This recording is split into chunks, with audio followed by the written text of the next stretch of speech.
Praise the lord. ఒక సామెత నేర్చుకుందామా? సామెతల గ్రంథం 15వ అధ్యాయం 19వ వచనం. సోమరి మార్గము ముళ్ళ కంచె, యథార్థవంతుల త్రోవ రాజమార్గము. సోమరి వాళ్ళకి మార్గం ఉంటుంది, యథార్థవంతులకి మార్గం ఉంటుంది. కానీ వాళ్ళ మార్గాల్లో తేడాలుంటాయి. సోమరితనము, నిర్లక్ష్యము, గర్వము, దేవుని చిత్తాన్ని జరిగించకుండడము, ఆయన వాక్యానికి లోబడకుండా జీవించే జీవితము ఏ మార్గంతో పోల్చబడిందంటే ముళ్ళ కంచె మార్గంతో పోల్చబడింది. యథార్థంగా జీవించే వారి మార్గం రాజమార్గంతో పోల్చబడింది. మరి నువ్వు దేవుని మాట విని నీ సోమర్తనాన్ని వదిలిపెట్టి, నీ యొక్క గర్వాన్ని వదిలిపెట్టి, నీ యొక్క అహంకారాన్ని వదిలిపెట్టి యథార్థతను కనుక నువ్వు నేర్చుకుంటే నువ్వు నడిచే మార్గం రాజమార్గంగా ఉంటుంది. అంటే ఆశీర్వాదకరంగా ఉంటుంది.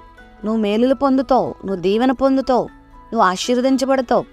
ఒకవేళ నువ్వు సోమరితనంతో, నీ హృదయ గర్వంతో నువ్వు జీవిస్తూ దేవుడు ఎందుకు నీ జీవితాన్ని ఇచ్చాడో నువ్వు గుర్తించకుండా నీ ఇష్టం వచ్చినట్లుగా కాలయాపన చేస్తూ ఈ జీవితం యొక్క పరమార్థాన్ని ఎరగకుండా ఈ జీవితాన్ని తిండి, నిద్ర, లోకంలో ఉన్న సుఖాలతో నువ్వు గడిపేస్తూ బ్రతుకుతా ఉంటే ఆ మార్గం నీకు ఒక ముళ్ళ కంచెగానే ఉంటుంది. అంటే అది ఎంతో ప్రమాదకరమైందనమాట. అది నీకెంతో కీడుకరమైందనమాట.